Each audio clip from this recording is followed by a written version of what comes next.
यदि आप एक स्टूडेंट हैं या आप एक सीएससी या एमपी ऑनलाइन कियोस्क के संचालक हैं और ऐसे में आप अपने कस्टमर्स यानी कि स्टूडेंट्स या छात्र छात्राओं का अगर एमपी टास्क प्रोफाइल पंजीकरण कराने के लिए जो प्रोसेस होता है एमपी टास्क प्रोफाइल पंजीयन बनाने का, वो अगर आप जानना चाहते हैं किस तरह से आप ऑनलाइन अपना प्रोफाइल पंजीयन या कस्टमर या छात्र छात्राओं का प्रोफाइल पंजीयन बनाना चाहते हैं, तो दोस्तों नवीन प्रक्रिया जो है अभी चालू कर दी गई है। किस तरह से आप ऑनलाइन जो है एमपी टास्क पर अपना या अपने छात्र छात्राओं या कस्टमर्स का दोस्तों यहाँ पर एमपी टास्क प्रोफाइल पंजीकरण बनाना ज़रूरी होता है, क्योंकि स्कॉलरशिप हो गया, आवास योजना का लाभ लेना हो, तो इस हेतु दोस्तों एमपी टास्क पर एसटी एससी ओबीसी वालों को अभी के लिए एमपी टास्क पर प्रोफाइल पंजीकरण कराना आवश्यक होता है। तो अगर आप भी जानने के लिए इस वीडियो पर आपने क्लिक किया है कि एमपी टास्क पर प्रोफाइल पंजीयन किस तरह से बनाया जाता है, तो नवीन प्रक्रिया दोस्तों 2025 में स्टार्ट हो चुकी है। किस तरह से स्टेप बाय स्टेप हम प्रोफाइल पंजीयन बनाएंगे,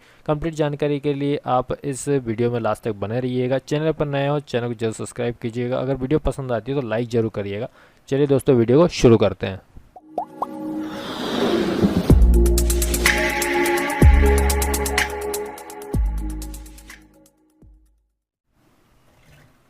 वीडियो के डिस्क्रिप्शन पर दोस्तों आपको एक लिंक मिलेगा, जहां पर आपको क्लिक करके इस पोर्टल पर आ जाना है www.travel.mp.gov.in पर। यहां पर आप देखेंगे कि न्यू एक हाईलाइट हो रहा है। यहाँ पर आप एमपी टास्क पर क्लिक करेंगे, देन क्लोज पर क्लिक करेंगे, देन यहाँ पर नया हितग्राही प्रोफाइल पंजीकरण इस पर आप क्लिक करेंगे एंड यहाँ पर इंस्ट्रक्शंस को पढ़ेंगे तो यहाँ पर आपको बताया जाएगा कि प्रोफाइल पंजीकरण की अनिवार्यता यहाँ पे दोस्तों एससी एसटी ओबीसी के लिए है।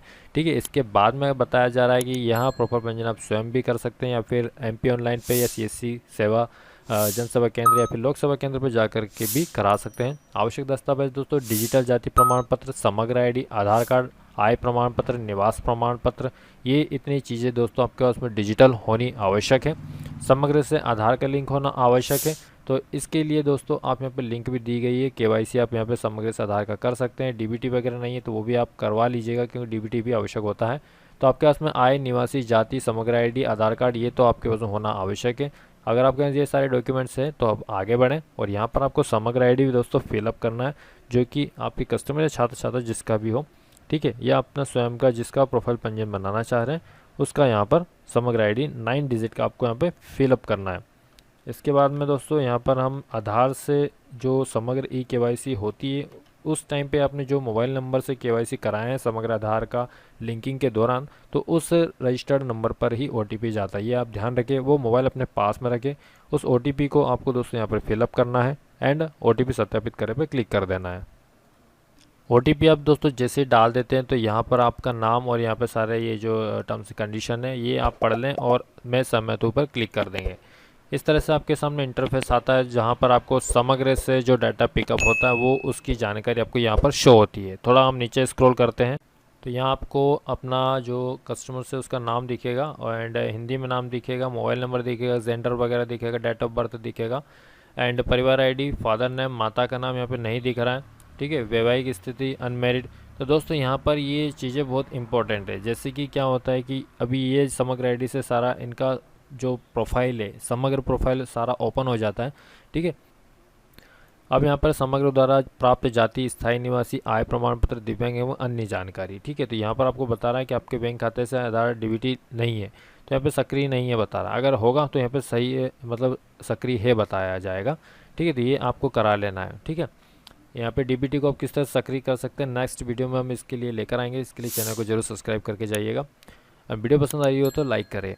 ठीक है, अब यहाँ पे कैटेगरी हमें दिखाया जा रहा है। ठीक है, तो अब क्या होता है दोस्तों, हमें जहाँ पे समग्र आईडी सॉरी जाति प्रमाण पत्र का जो आरएस नंबर होता है, यानी कि जाति प्रमाण पत्र का पंजीयन नंबर, वो हमें यहाँ पर दर्ज करना होगा एंड जिस डेट में जारी हुआ है जाति प्रमाण पत्र वो हमें यहाँ पे डालना होगा। यहाँ पर आपको दोस्तों थोड़ी सी भी अगर मिस्टेक दिखे, जैसे यहाँ ओबीसी का है, अगर मान लो यहाँ ओबीसी का है कैंडिडेट लेकिन एसटी दिखाया जा रहा है, तो ये आप ध्यान रखें, है ना, क्योंकि एक बार सबमिट हो जाएगा तो प्रोफाइल जो है क्रिएट हो जाएगी।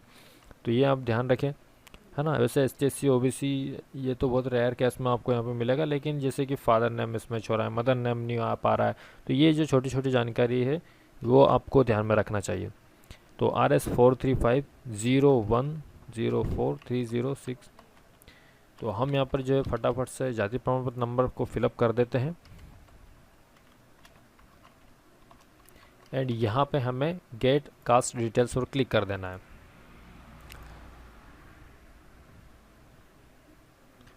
ठीक है, तो RS435 यहाँ पर ऑब्लिक नहीं लगाए हैं, है ना। तो इस तरह से छोटी छोटी सी जो मिस्टेक्स हो जाती है तो इस कारण से डाटा नहीं पिकअप हो पाता है, तो ये भी आप ध्यान में रखें। ठीक है, तो यहाँ पर सारा नाम कुछ सब कुछ सही है, इन्हीं का है। अब हम थोड़ा सा नीचे और स्क्रॉल करते हैं जहाँ पर हमें स्थायी निवासी की जानकारी देनी है। ये दोस्तों यहाँ पर स्थायी निवासी की जानकारी देने के लिए यहाँ पर देखिए, ऐसे भी आपके पास में कैंडिडेट आएंगे जो कि जिनके उन्हीं के समग्र आईडी से जाति बना होगा, मतलब जो अभी जो नया डिजिटल जाति जो चल रहा है लेटेस्ट वाले, ये अभी जो पुराने भी डिजिटल है लेकिन वो उस टाइम पे समग्र का इतना वो नहीं होता, अब जो बन रहा है वो समग्र से ही सब कुछ बन रहा है। तो अगर आप नया का बनाओगे तो आपको आय प्रमाण पत्र की डिटेल ऑटोमेटिक, अगर उनके नाम से आय बना होगा उनके समग्र आईडी से तो ऑटोमेटिक आ जाएगा। समग्र आईडी से अगर उनके मूल निवासी बना होगा तो वो ऑटोमेटिक यहाँ पे आ जाएगा, जाति ऑटोमेटिक आ जाएगा। मतलब अपने को इसमें ज़्यादा कुछ टाइप करने का आवश्यकता नहीं पड़ेगी। तो ये बहुत ईजी इस बार कर दिया गया है अपडेट करके। अभी देखिए, स्थायी निवासी की जानकारी हम मैनुअल भी ऐड कर सकते हैं क्योंकि इनका स्थायी निवासी बना हुआ नहीं है इनकी समग्र आईडी से। तो हमें यहाँ पे देखिए समग्र से आपकी स्थायी निवास की जानकारी प्राप्त नहीं हुई, कृपया स्थायी निवास की स्व घोषणा के लिए यहाँ क्लिक करें। और यहाँ पर आप देखेंगे स्थायी निवास का पात्रता के लिए मापदंड पूरा करते हैं, तो यहाँ पर ऊपर वाला आप साइन कर लेंगे क्योंकि वो MP में ही पैदा हुए हैं। ठीक है, ये वाला कर लेंगे। इसके बाद ये सब सेम एज इट इज़ रहने देंगे। ठीक है, एंड जमा करे पे क्लिक कर देंगे। तो यहाँ पे इस तरह से जो है सक्सेस हो जाएगा। एंड यहाँ पे आय प्रमाण पत्र की डिटेल देनी है ना। अगर आपको लगता है कि स्थायी निवासी में और कुछ आपको करना है तो अवलोकन करे पे या संशोधन करे पे क्लिक कर देना, यहाँ पे एडिट भी हो जाएगा। अब यहाँ पे इनकम सर्टिफिकेट, ठीक है, तो इनकम सर्टिफिकेट फादर का है तो फादर के इनकम सर्टिफिकेट का जो रजिस्ट्रेशन नंबर होता है वो यहाँ पर हम फिलअप करेंगे।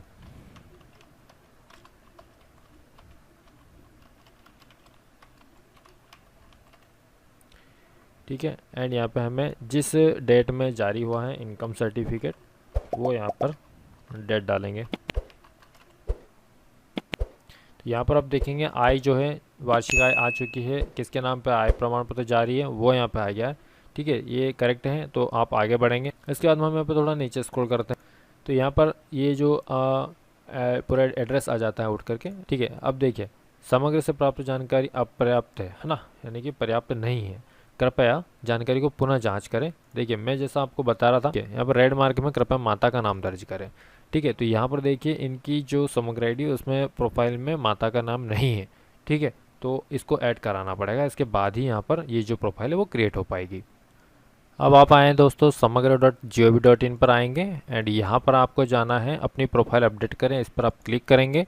एंड यहाँ पे मदर का नाम ऐड करने के लिए आपको यहाँ पर अनुरोध पर क्लिक करेंगे। माता का नाम अद्यतन या जैसे पिता का नाम मिसमैच है या कुछ और मिस्टेक है तो आप यहाँ से कर सकते हैं।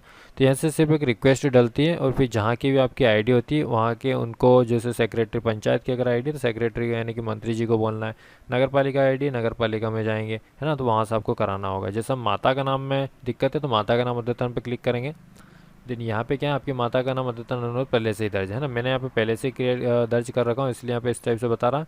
आपके पास में माता का आईडी समग्र आईडी रखना पास में, यहाँ पे हाँ पे क्लिक करेंगे, है ना, यहाँ पे हाँ दिख रहा है, हाँ पे क्लिक करेंगे। 9 डिजिट माता का 9 डिजिट का आईडी आपको डालना है, देन रिक्वेस्ट करे पे क्लिक कर देना है ना। तो 24 घंटे का टाइम बताया जाएगा। 24 घंटे के बाद में या आप तुरंत ही जो है आप अपने पंचायत सचिव सेक्रेटरी या नगर पंचायत पालिका वहाँ जाकर के जो उनको बोल दीजिएगा हमने रिक्वेस्ट दर्ज करा दी है, आप जो उसे वेरीफाई कर दीजिए। वो जैसे वेरीफाई करेंगे 24 आवर में आपका माता का नाम दोस्तों यहाँ पर ऐड हो जाएगा आपकी प्रोफाइल में, सामग्री की प्रोफाइल में। देन आपको वापस चले जाना है आपके एमपीटास प्रोफाइल पंजीकरण प्रोसेस में। देन आपका यहाँ माता का नाम आ जाएगा। देन आप यहाँ पे इसे सबमिट करके अपनी प्रोफाइल पंजीकरण क्रिएट कर पाएंगे। सब कुछ करेक्ट होने के बाद में दोस्तों आपको सेव एंड प्रीव्यू पर क्लिक कर देना है एंड थोड़ा प्रोसेस लेगा। देन आपके पास में एक प्रीव्यू पेज दिखेगा जिसे आपको कम्प्लीटली चेक कर लेना है। देन यहाँ पर प्रोफाइल बनाए पर क्लिक कर देना है एंड जैसे ही आप क्लिक करेंगे तो आपका ये जो प्रोफाइल है वो क्रिएट हो जाता है और आपके सामने कुछ इस तरह से इंटरफेस। तो यहाँ पर आपको देखने को मिलेगा आपकी प्रोफाइल सफलतापूर्वक बनाई गई है। आपके पास में एक PR ID जनरेट हो जाता है और यहाँ पर आपका जो रजिस्टर्ड नंबर है उस पर आपको SMS के द्वारा पासवर्ड सेंड कर दिया जाता है। तो यहाँ पर हम इस PR नंबर को कॉपी करके रख लेंगे या आप कस्टमर को यहाँ से प्रिंट पावती पर क्लिक करके प्रिंट भी आप यहाँ पे दे सकते हैं। लेकिन यहाँ पर ये दोस्तों प्रिंट अभी वर्क नहीं कर रहा है, हो सकता है फ्यूचर में वर्क करे तो आप यहाँ से प्रिंट करके आप इसे भी दे सकते हैं एंड उस पर आप पासवर्ड पेन से लिख करके कस्टमर को आप दे सकते हैं, ताकि इन फ्यूचर अगर वो कभी आवास में या फिर स्कॉलरशिप पोर्टल या पोस्ट मैट्रिक स्कॉलरशिप के लिए कोई भी स्कॉलरशिप अगर एमपी टास्क से भराता है फॉर्म, तो उसे इस प्रोफाइल आईडी और पासवर्ड का उपयोग करना होगा। तो आप ये फ्यूचर सिक्योर के लिए आप उसे लिख करके दे सकते हैं। उम्मीद है दोस्तों वीडियो आपको पसंद आई होगी। अगर वीडियो पसंद आई होगी तो ज़रूर वीडियो को लाइक करके, चैनल को अगर आपने अभी तक सब्सक्राइब नहीं किया सब्सक्राइब करके जाना, बेल आइकन को ऑल पर दबा देना लेटेस्ट वीडियो का नोटिफिकेशन सबसे पहले पाने के लिए। धन्यवाद।